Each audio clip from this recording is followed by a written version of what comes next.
Another thing people are getting charged for that doesn't cost any money, getting an EIN. You can go directly to irs.gov and get your EIN. All right, let's go to Google.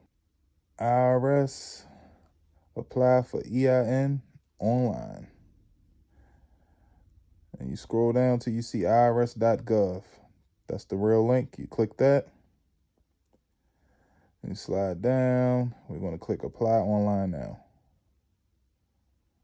And you close that. Go to begin application. Now, depending on how you set your business up, we did a limited liability company, a LLC. So we're going to click that.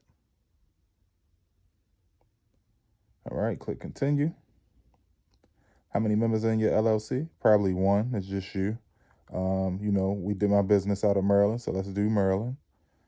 All right. And click continue.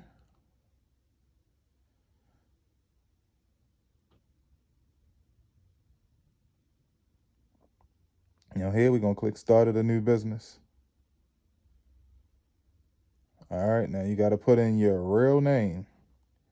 Not this fictitious information I have right now, but you got to put your real stuff in. They're going to want it social.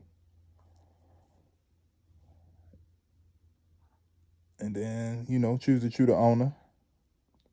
Now, the issue with this is not a real person, so it's not going to let us proceed.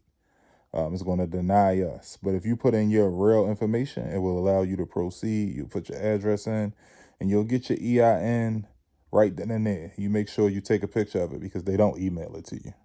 All right.